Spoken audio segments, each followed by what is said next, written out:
नमस्कार, जय हिंद। मैं हूं अंकित मिश्रा और आप देख रहे हैं एग्जाम तक। दोस्तों, जीके जीएस की श्रृंखला का 9वां वीडियो लेकर एक बार फिर से आप सबके समक्ष उपस्थित हूं और ये वीडियो आपके लिए बहुत ही इंपॉर्टेंट होता है क्योंकि यहाँ पर जितने भी हम क्वेश्चन करते हैं सारे आपके प्रीवियस ईयर क्वेश्चन पर आधारित होते हैं। इसलिए आपको यहाँ पर दोस्तों एक भी क्वेश्चन मिस नहीं करना है और पूरा वीडियो बिना स्किप किए हुए देखना है। चलिए दोस्तों, वीडियो की शुरुआत करते हैं। दोस्तों, हम वीडियो की शुरुआत उसी क्वेश्चन के साथ करेंगे जो क्वेश्चन मैंने आपको दिया था होमवर्क में, और आप लोग जान लेंगे कि दोस्तों ये सेशन आपके सभी एग्जामिनेशन के लिए मोस्ट इंपॉर्टेंट होता है। तो सभी इस क्लास को पूरा अंत तक देखेंगे। अगर आप किसी भी एग्जामिनेशन की तैयारी करें जिसमें जीके जीएस की क्वेश्चन आते हैं और टीचर्स वाले बच्चों के लिए तो बिल्कुल रामबाण का कार्य करती है। चलिए दोस्तों, वीडियो की शुरुआत करते हैं। तो यहाँ पर दोस्तों आप लोगों को भली भांति याद होगा, अगर आपने इसका पिछले सेशन 8वां वीडियो लिया होगा तो आप लोगों को भली भांति याद होगा कि मैंने ये क्वेश्चन आपको दिया था होमवर्क में और बहुत सारे बच्चों के यहाँ पर सही उत्तर भी आया कि सबसे अधिक समय तक भारत का वायसराय कौन था। भारत का वायसराय सबसे अधिक समय तक कौन था। आप लोगों को भली बात याद होगा, मैंने कई बार आपको बताया कि भारत का वायसराय कब बना था। 1858 की बात करेंगे तो 1858 में जो भारत का गवर्नर जनरल हुआ करता था उसके पद को हटाकर उसके स्थान पर भारत का वायसराय बनाया गया था। तो ये सब बातें तो आपको पता होगा। तो भारत का सबसे अधिक समय तक भारत का वायसराय कौन था, ये आपसे पूछ रहा है। Lord Curzon, lord Dufferin, lord Hardinge या फिर लॉर्ड मेयो। तो आप लोगों को याद होगा कि सबसे अधिक समय तक भारत का वायसराय कौन है। तो आप लोग कहेंगे कि सर ये तो आपका लॉर्ड लिनलिथिगो था, लॉर्ड लिनलिथिगो था।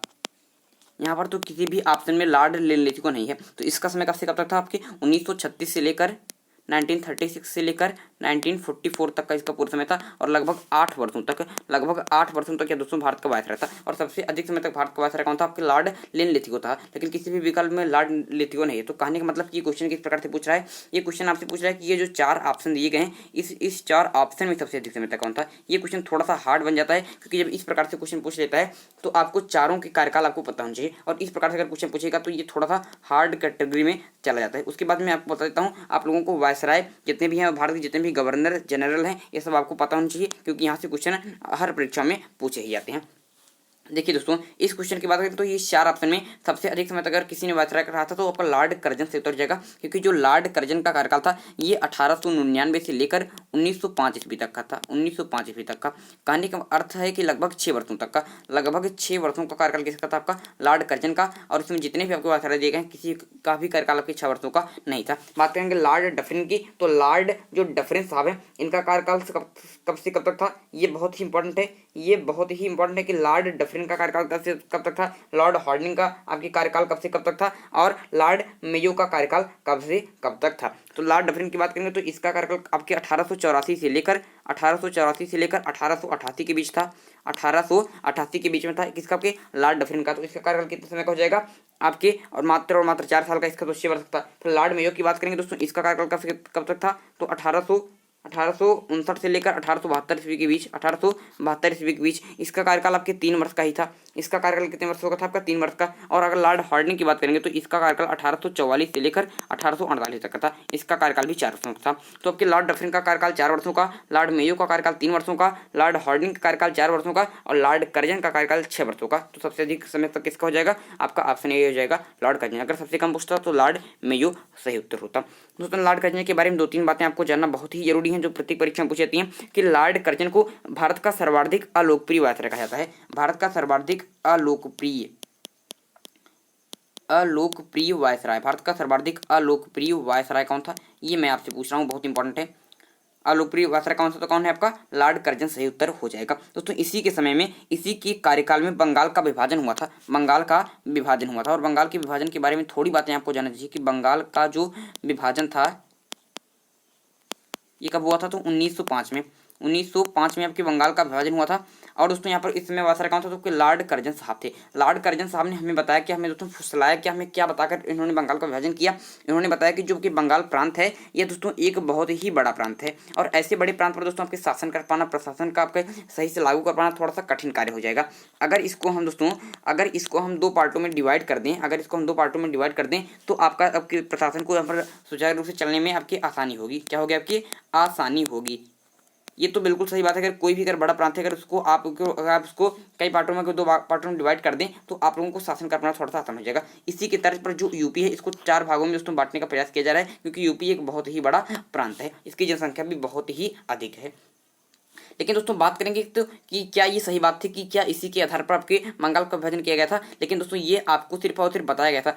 आप बिल्कुल इसको अगर आपकी बात करें तो वास्तव में अगर बंगाल के विभाजन की बात करें तो इसका वास्तविक मकसद क्या था, तो इसका वास्तविक मकसद था कि आपके बंगाल को दो भागों में बांट देना, एक पूर्वी बंगाल और एक आपके पश्चिमी बंगाल में। और दोस्तों पूर्वी बंगाल ऐसा रहेगा जहाँ पर हिंदुओं की जनसंख्या अधिक रहेगी, और पूर्वी बंगाल ऐसा रहेगा जहाँ पर मुसलमानों की संख्या अधिक रहेगी, और पश्चिमी बंगाल ऐसा रहेगा जहाँ पर दोस्तों आपका हिंदुओं की संख्या अधिक रहेगी। तो इस प्रकार से इन्होंने बांटा जिससे कि भारत में मुस्लिम और हिंदू अलग अलग हो जाए। भारत को सांप्रदायिक आधार पर बांटने का प्रयास किया गया। ये कारण ये था कि आपकी ये मुस्लिम और हिंदू आपस में ही लड़ते रहे और हम आसानी के साथ यहाँ पर शासन कर पाएं। ये आपका दोस्तों इनका वास्तविक मकसद था। लेकिन बताया दूसरा कारण, तो इसी समय हुआ था बंगाल का विभाजन, और इसीलिए दोस्तों इसे भारत का सर्वाधिक अलोकप्रिय वायसराय कहा जाता है, जो बहुत ही ज्यादा इंपॉर्टेंट है। दोस्तों कर्जन की बात करें तो कर्जन ने एक सिंचाई आयोग, एक पुलिस आयोग का भी गठन किया था। और रेलवे का सर्वाधिक विकास बात करेंगे तो रेलवे का सर्वाधिक विकास लॉर्ड कर्जन के समय में हुआ था। इसके समय में बहुत सारे अच्छे कार्य भी हुए थे, लेकिन ये कार्य जिसने बंगाल का विभाजन किया, इसके लिए इसे भारत का सर्वाधिक अलोकप्रिय वायसराय कहा जाता है, जो बहुत ज्यादा इंपॉर्टेंट है। लेकिन रेलवे का सर्वाधिक विकास किसके समय में हुआ, तो लॉर्ड कर्जन के समय में ही हुआ था। यहाँ पर देखें दोस्तों सबके बारे में मैंने थोड़ी थोड़ी बातें बता दी हैं। अभी अगर मैं सब वायसराय के बारे में आपके सबके बारे में बताने लगूँ तो ये सेशन बहुत ही बड़ा बन जाएगा। लेकिन इस सेशन में आपको प्रीवियस ईयर क्वेश्चन कराने की हमारी गारंटी है, और जितने भी क्वेश्चन आएंगे उससे कई सारी बातें मैं आपको बता ही देता हूँ। अगर आप लोग चाहते हैं कि भारत के वायसराय से एक महत्वपूर्ण वीडियो बनाया जाए तो इसी वीडियो के कमेंट बॉक्स में कमेंट करिएगा। इसी वीडियो के कमेंट बॉक्स में कमेंट करिएगा। मैं आप लोगों को कमेंट पढ़ता हूँ, लेकिन कमेंट कैसे करिएगा, आपके ऑफलाइन मोड में। ये लाइव चैट में आप लोग कमेंट मत करिएगा, कमेंट बॉक्स करिएगा। आप किसमें, आपके कमेंट बॉक्स करिएगा दोस्तों आप इसी वीडियो के ऑफलाइन मोड पर। तो वहाँ पर मैं आपका कमेंट देख लूँगा। अगर अधिक से अधिक बच्चों का डिमांड आई कि सर भारत के वायसराय से एक स्पेशल वीडियो बनाइए, तो मैं स्पेशल वीडियो भी बना दूंगा। और बहुत सारे दोस्तों बच्चों का कमेंट आता है कि सर आप बहुत तेजी से बोलते हैं, सर आप बहुत तेजी से बोलते हैं। दोस्तों तेजी से बोलने का एक मकसद रहता है कि कम समय में आपके अधिक से अधिक क्वेश्चन कर दिए जाएं। उसके बाद से जब से मैंने देखा है कि बहुत सारे कमेंट आ रहे हैं, तो मैं धीरे धीरे ये सेशन करा रहा हूँ। जहाँ पर ये सेशन पहले आपके 12 मिनट 15 मिनट हुआ करता था, ये सेशन अब आपका होता है लगभग 22 से 24 मिनट का। इसीलिए कि मैं आपको धीरे धीरे यहाँ पर क्वेश्चन कराता हूँ। तो ये सारे वीडियो आपको कैसे लग रहे हैं कमेंट बॉक्स में अवश्य बताइएगा। और चलिए दोस्तों देर न करते हुए अगले क्वेश्चन की तरफ चलते हैं। यहाँ पर दोस्तों हमने पहला ही क्वेश्चन बहुत ही डिटेल में कर लिया, जिससे 7 मिनट लग गए हमें पहला ही क्वेश्चन करने में। लेकिन आप इसको नहीं सोचेंगे क्योंकि एक क्वेश्चन से हमने बहुत सारे क्वेश्चन भी यहाँ पर कंप्लीट किए हैं। तो ये सब बात भी आपके दिमाग में होनी चाहिए कि क्वेश्चन अधिक करने की बात से अगर छोड़ दीजिए तो हम कितने क्वेश्चन कवर कर पा रहे हैं उसको देखने का प्रयास कीजिए। देखिए निम्नलिखित भाषाओं में से कौन सी एक ऑस्ट्रिक समूह की भाषा है, तो ऑस्ट्रिक समूह की भाषाएं आपको पता होनी चाहिए, तभी आप ऐसे क्वेश्चन कर सकते हैं। तो मैं आपको बता देना चाहता हूँ कि खासी जो खासी भाषा जो मेघालय में बोली जाती है, खासी, संथाली जो झारखंड में बोली जाती है, खासी, संथाली, मुंडारी और भूमिज ये भी एक भाषा है, बहुत प्रसिद्ध है। आज जो है कि आपकी ये किसके ऑस्ट्रिक समूह की भाषा है, तो सी विकल्प बिल्कुल सही हो जाएगा। यहाँ पर दोस्तों बात करेंगे मराठी भाषा की। यहाँ पर दोस्तों बात करेंगे अगर मराठी भाषा की, तो ये एक यूरोपियन समूह की भाषा है। किसकी भाषा है, आपकी यूरोपियन समूह की, यूरोपियन समूह की भाषा है, यूरोपियन समूह की भाषा है। और बात करेंगे अगर बात करेंगे तमिल की, अगर बात करेंगे यहाँ पर दोस्तों तमिल भाषा की, तो तमिल भाषा की द्रविड़ भाषा परिवार की, द्रविड़ भाषा परिवार की, जिसमें दोस्तों ये आपका हिंदी के क्वेश्चन में भी कभी कभी चला जाता है, और कभी कभी दोस्तों ये जियोग्राफी के क्वेश्चन में भी आ जाता है। तो इसके लिए आप लोग कंफ्यूज नहीं होंगे। द्रविड़ भाषा परिवार में तमिल, कन्नड़, मलयालम, आप तेलुगु ये सब आते हैं, तो ये आपकी द्रविड़ भाषा परिवार की हो जाएगी। और अगर दोस्तों यहाँ पर और क्या बात करें तो मैंने आपको बता ही दी है ये सब बातें। तो ये सब बातें आपको याद होनी चाहिए, बहुत ज़्यादा इंपॉर्टेंट है। यहाँ पर देखिए दोस्तों नेक्स्ट क्वेश्चन की तरफ चलते हैं कि चेंचू जनजाति निम्नलिखित में से किस प्रदेश के निवासी हैं। तो दोस्तों आपको पता होना चाहिए कि चेंचू और लंबाड़ी और दोस्तों आप क्या आपके चेंचू है, लंबाड़ी है, और एक था मुझे याद नहीं आ रहा है, आपके आंध्र प्रदेश के हैं चेंचू, लंबाड़ी। और इसका एक बहुत ही प्रसिद्ध था आपके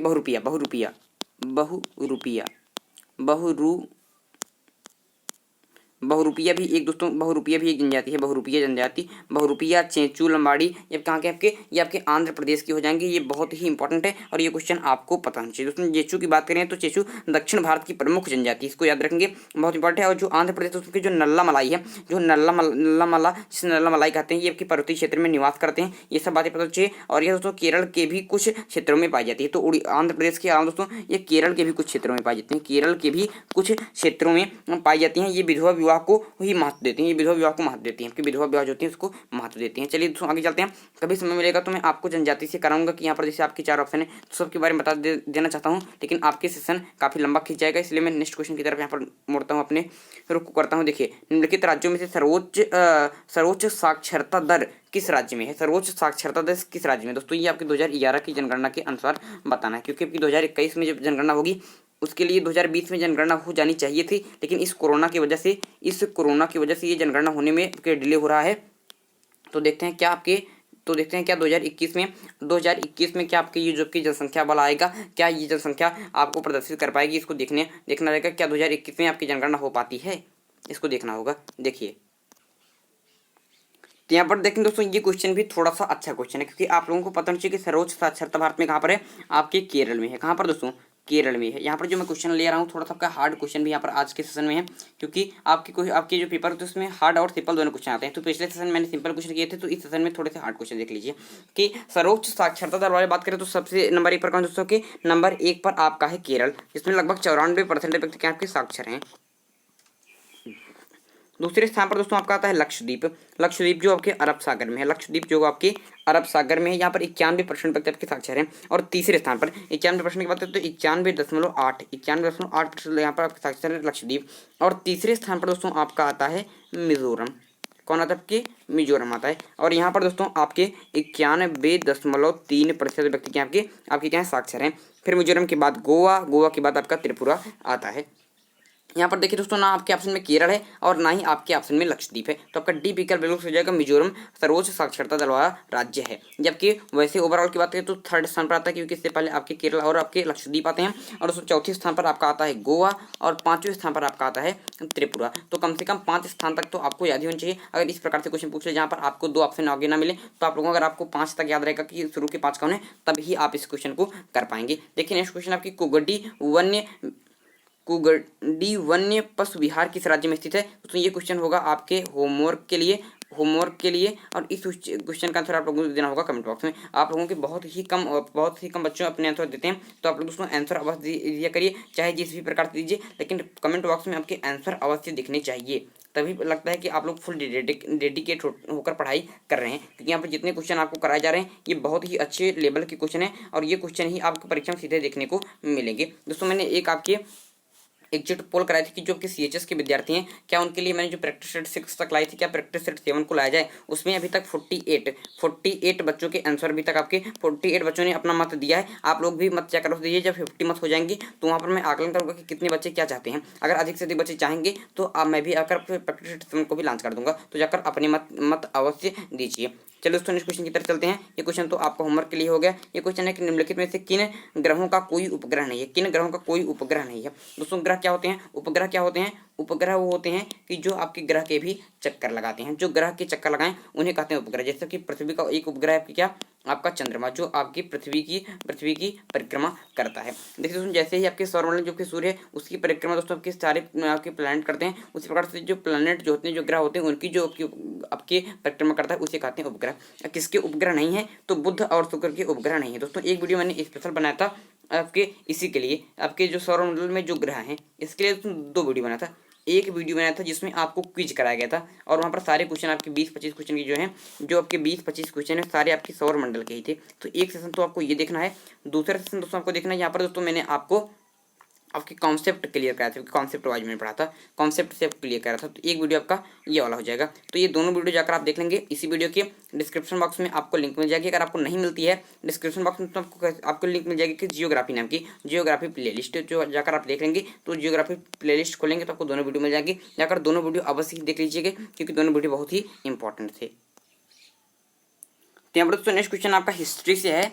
जैसा कि आप लोगों को पता है कि यहाँ पर जितने भी क्वेश्चन करते हैं हिस्ट्री और जियोग्राफी के करते हैं। पहले तो हम ये सेशन कर रहे हैं, आपकी लगभग 20 वीडियो जब हो जाएगा तब हम इसको चेंज करेंगे, और यहाँ पर आपके पॉलिटी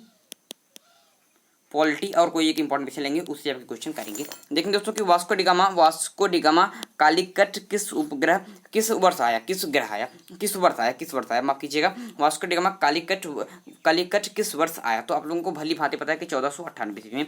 दोस्तों 17 मई 1498 ईस्वी की जो वास्को डी गामा था, ये भारत के जो पश्चिमी तट है, जिसका नाम है आपका, उसी जो भारत का ये आपके तट होते हैं, यहाँ पर जो आपका ये पश्चिमी तट होता है, इस तरफ पश्चिमी तट, इस तरफ पूर्वी तट होता है। तो ये जो पश्चिमी तट है, इसी पर दोस्तों आपका जो कालीकट बंदरगाह है, यहाँ पर क्या होता है आपके उतरता है, ये बहुत ही इंपॉर्टेंट है। और दोस्तों कब उतरता है, तो 1498 ईस्वी में वहाँ से चला था 17 मई को। तो ये बातें बहुत ही ज़्यादा इंपॉर्टेंट है। और दोस्तों इसका सहयोग किसने किया था, तो इसका सहयोग किया था आपके गुजराती पथ प्रदर्शक के अब्दुल मजीद ने इसका सहयोग किया था। अब्दुल मजीद ने इसका सहयोग किया था। और दोस्तों आपकी कालीकट के राजा जमोरिन ने इसका स्वागत किया था, दोस्तों यह आपकी इसकी पुनः यात्रा कब होती है, तो 1502 ईस्वी में वास्को डी गामा पुनः भारत आता है। इसके बाद दोस्तों आपके भारत में प्रथम पुर्तगाली वायसराय कौन था, तो आपके फ्रांसिस्को द अल्मेडा जो था, भारत आपकी प्रथम वायसराय, फर्स्ट वायसराय आता है, पुर्तगाली फर्स्ट वायसराय अल्मेडा आता है कब, आपके 1505 में। और 1505 से लेकर 1509 ईस्वी तक रहता है। फिर 1509 ईस्वी में आपकी क्या होता है दोस्तों, आपके अल्फांसो द अल्बुकर्क आ जाता है। अल्बुकर्क किसी पुर्तगीज शक्ति का वास्तविक संस्थापक आ जाता है, ये 1509 ईस्वी में आता है। और 1510 ईस्वी में गोवा के दोस्तों जो आपके गोवा के यूसुफ आदिल शाह से आपके गोवा को जीत लेता है, कौन, आपके अल्बुकर्क, और इसे पुर्तगीज शक्ति का वास्तविक संस्थापक आ जाता है। नेक्स्ट क्वेश्चन है कि मुगल सम्राट द्वारा नियुक्त बंगाल का अंतिम गवर्नर कौन था। दोस्तों इस क्वेश्चन की डिटेल में अगले सेशन में कराऊंगा। अभी तक आंसर जान लीजिए कि मुर्शिद कुली खां सही उत्तर हो जाएगा। इस क्वेश्चन को बड़े ही डिटेल में हम लोग करेंगे, बड़े ही डिटेल में हम लोग करेंगे अगले सेशन में, क्योंकि सेशन में अभी आपको कई सारे क्वेश्चन कराने हैं। हमारे 15 मिनट बीत चुके हैं। देखिए दोस्तों, महारानी विक्टोरिया को भारत की साम्राज्ञी घोषित किया गया कब, तो महारानी विक्टोरिया जो है इसको भारत की साम्राज्ञी कब घोषित किया गया, तो 1898 ईस्वी में। मैंने आपको 2 से 3 बार बता चुका कि 1898 ईस्वी का जो आपका चार्टर एक्ट आया था, जो 1898 ईस्वी का दोस्तों जो आपका एक्ट आया था, जो अधिनियम आया था, उसके आधार पर जो आपके ब्रिटिश ईस्ट इंडिया कंपनी के हाथों में जो आपका शासन था, वहां से लेकर जो आपके ब्रिटिश क्राउन के हाथों में दे दिया जाता है कब, 1898 में। इसका कारण क्या था, क्योंकि जो 1857 ईस्वी का आपका स्वतंत्रता संग्राम हुआ था, उसी के कारण दोस्तों आपकी विक्टोरिया को भारत की साम्राज्ञी घोषित किया जाता है 1858 ईस्वी में। तो ये बिल्कुल सही उत्तर हो जाएगा। ये बहुत ही इंपॉर्टेंट क्वेश्चन है, और ऐसे क्वेश्चन आप लोगों को भली भांति याद होना चाहिए। और इसी 1858 ईस्वी के बाद इसी एक्ट से आपके जो भारत का गवर्नर जनरल था, इसे भारत का वायसराय बना दिया गया। इसी के आधार पर लॉर्ड कैनिंग भारत का अंतिम गवर्नर जनरल और प्रथम वायसराय हो जाता है। देखिए दोस्तों, भारत का अंतिम वायसराय कौन था, तो भारत का अंतिम वायसराय था आपका लॉर्ड माउंटबेटन, जो 1948 ईस्वी तक भारत का आपके वायसराय रहा था। दोस्तों पंडित जवाहरलाल नेहरू साहब जो थे, ये भारत के आज़ाद होने के बाद भी लॉर्ड माउंटबेटन को भारत का वायसराय रहने दिया, क्योंकि ये जानते थे कि अभी तो ब्रिटेन ने अंग्रेज ने हमें दोस्तों क्या किया, आपकी आज़ाद कर दिया। लेकिन बाद में अगर किसी प्रकार की दिक्कत होती है, तो अगर आपके कोई अंग्रेज हमारे यहाँ का वायसराय रहेगा, तो उससे हम आप बात को समझ सकते हैं। इसलिए 47 में आज़ाद होने के बाद 1 वर्षों तक इसके बाद भी आपके लॉर्ड माउंटबेटन भारत के वायसराय बने रहे। इसके बाद दोस्तों श्री राजगोपालाचारी भारत के वायसराय बनते हैं, और वो भारत के प्रथम और अंतिम भारतीय वायसराय बने थे। कौन बने थे, श्री राजगोपालाचारी। ये इंपॉर्टेंट है। लॉर्ड लिसिगो की बात करें तो सर्वाधिक समय तक रहने वाले वायसराय कौन थे, तो लॉर्ड लिसिगो से उत्तर हो जाएगा। कब से कब तक, तो मैंने आपको बताया था कि 1938 से लेकर 1944 ईस्वी तक। क्लीमेंट एटली दोस्तों आपके ब्रिटिश के प्रधानमंत्री थे। लॉर्ड वेबल की बात तो आप लोग जानते ही हैं। देखिए नेक्स्ट क्वेश्चन, आपकी मंगल पांडे कहाँ के विप्लव से जुड़े थे। तो अभी कल में ही मैंने आपको मंगल पांडे के बारे में पूरी विशेष कहानी बहुत ही इंपॉर्टेंट तरीके से बताई, तो पिछले सेशन जाकर देख लीजिएगा। और जिसने भी दोस्तों अभी तक ये 9 सेशन हो गए, जीके के 9 सेशन और साइंस के 7 सेशन, जिसने भी नहीं देखे, एक भी क्वेश्चन आपके एक भी सेशन आपने अगर मिस किया है, मुझे लगता है अधिक से अधिक बच्चे के जो चौथा सेशन हुआ था उसको उन्होंने नहीं लिया है। तो जाकर ये चौथा सेशन, और अगर जो भी सेशन आपसे छूट के जाकर उसे ले लीजिए। इसी वीडियो के डिस्क्रिप्शन बॉक्स में उसकी पूरी प्लेलिस्ट दी गई है। तो मंगल पांडे ने कहा कि विप्लव से जुड़े हैं, भली भांति आप लोगों को पता है कि बैरकपुर सही उत्तर हो जाएगा। 8 अप्रैल को इन्हें फांसी पर चढ़ा दिया गया था। फिर दोस्तों मेरठ से क्रांति की शुरुआत होती है। देखिए 1857 की यहाँ पर अगला क्वेश्चन भी आ गया। 1857 के विद्रोह के समय भारत का गवर्नर जनरल कौन था, तो 1857 के समय भारत का गवर्नर कौन था, तो मैंने आपको बताया कि लॉर्ड कैनिंग, क्योंकि इसी के बाद ही लॉर्ड कैनिंग भारत का अंतिम गवर्नर जनरल और प्रथम वायसराय हुआ। क्योंकि जो क्योंकि जो 1858 का आपके अधिनियम एक्ट आया था उसके आधार पर भारत के गवर्नर जनरल को भारत का वायसराय बना दिया गया था। ये सब बातें बहुत ही ज़्यादा लेवल की हैं और ऐसे क्वेश्चन तो आपको याद होनी चाहिए, क्योंकि यही प्रकार के क्वेश्चन आपकी परीक्षा में देखने को मिलते भी हैं। तो ये आप समझ गए दोस्तों। 1857 की अगर बात करें तो इसके विद्रोह के प्रतीक क्या था, बहुत बार पूछा गया, तो कमल एवं रोटी। कमल एवं रोटी क्या थी आपके वहाँ की प्रतीक थी किसकी, 1857 के विद्रोह की। ये बहुत ज़्यादा इंपॉर्टेंट है। और ये क्वेश्चन आप लोग बताएंगे कमेंट बॉक्स में कि 1857 के विद्रोह के समय ब्रिटिश का प्रधानमंत्री कौन था। ब्रिटिश का प्रधानमंत्री कौन था, ब्रिटिश का प्रधानमंत्री कौन था, ये क्वेश्चन आप लोगों को बताएंगे कमेंट बॉक्स में। अगले सेशन में मैं इसका उत्तर दूंगा। तो चलिए दोस्तों नेक्स्ट क्वेश्चन की तरफ चलते हैं। यहाँ पर दोस्तों आप लोग लॉर्ड बेंटिंक, दोस्तों यहाँ पर मैं आपको थोड़ी बातें पहले बताता हूँ। देखिए कि यहाँ पर दोस्तों मैं आपको बताता हूँ ये चीज़ें आप ध्यान रखेंगे कि क्या आप लोग लॉर्ड विलियम बेंटिक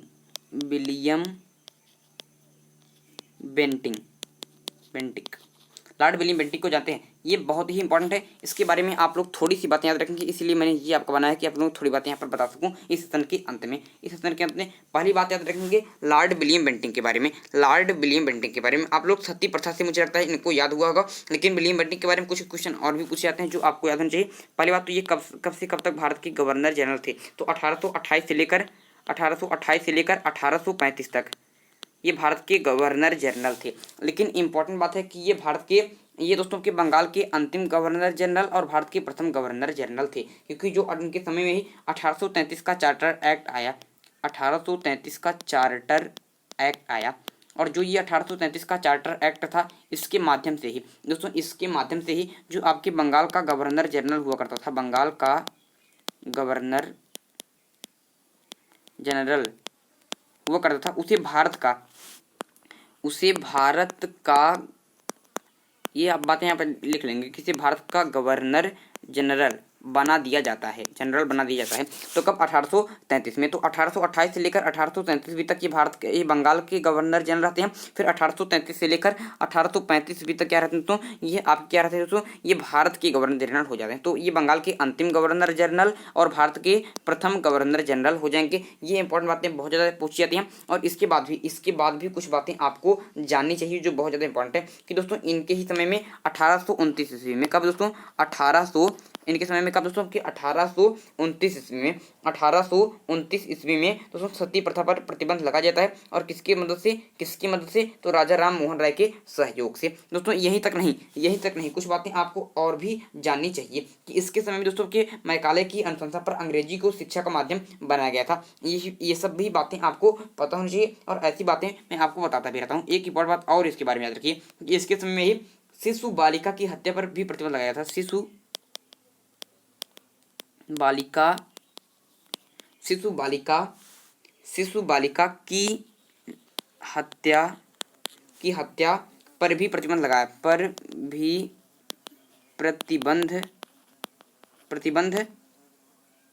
दिया